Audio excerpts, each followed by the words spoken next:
It's 2:14 in the morning, and the only light in the room is the harsh, blue glow of a smartphone screen. Mark is lying in bed, hitting refresh on his mobile banking app. His thumb drags down the screen. A loading circle spins. The balance stays exactly the same, $314.22. Tomorrow is the first of the month. Rent is auto-drafting for $1,800. He is waiting on a single client invoice to clear, an invoice that was supposed to be paid 3 days ago.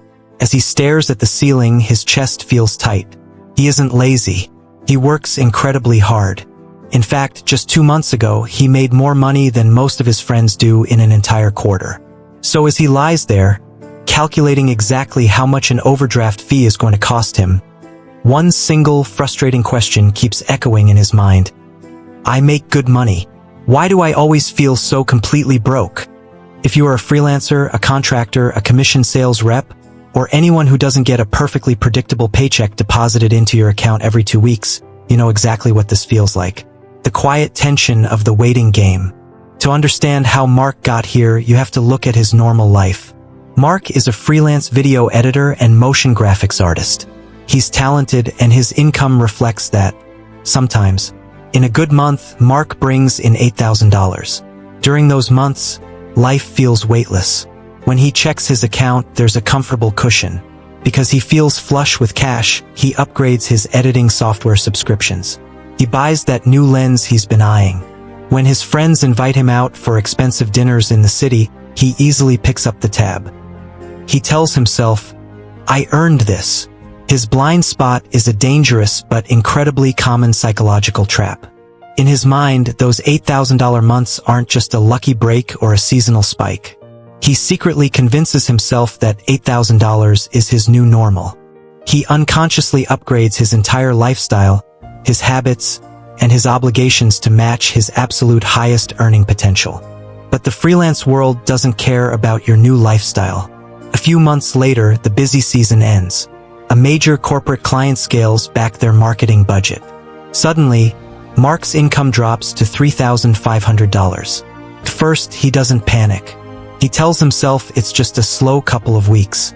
But the financial obligations he set up during his rich months don't pause just because his clients did. The premium software subscriptions still charge his card. The car payment remains exactly the same. The higher grocery bills and the habit of ordering takeout 3 nights a week are deeply ingrained. The math stops making sense, but instead of changing his lifestyle, Mark just starts shuffling money around. He pays a bill a few days late here. He floats a grocery run on a credit card there. The problem isn't a sudden explosion. It's a slow, quiet leak in a boat that he doesn't even realize is taking on water.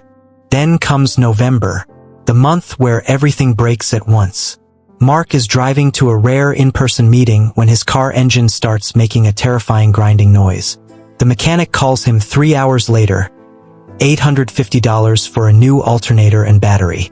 While he's sitting in the waiting room trying to figure out how to pay for it, he gets an email notification. It's his accountant, reminding him of a $1,200 quarterly estimated tax payment that is due on Friday. Mark opens his banking app for $100. That's it. The physical feeling of stress hits him like a punch to the stomach. His throat goes dry. He realizes, with a deep sense of shame, that despite working 50-hour weeks and landing great clients, he has absolutely no safety net. He has to pull out a high-interest credit card, close his eyes, and swipe. He feels like he is failing at being an adult. That weekend, Mark finally stops running from the numbers. He sits down at his kitchen table, brews a pot of coffee, and prints out his last 6 months of bank statements. Looking at the paper, the reality of his situation clicks into place. He sees the months he made $8,000 and the months he made $3,000. His realization is simple but profound. His money isn't broken, his system is broken. He was trying to use a traditional budgeting method designed for a steady paycheck.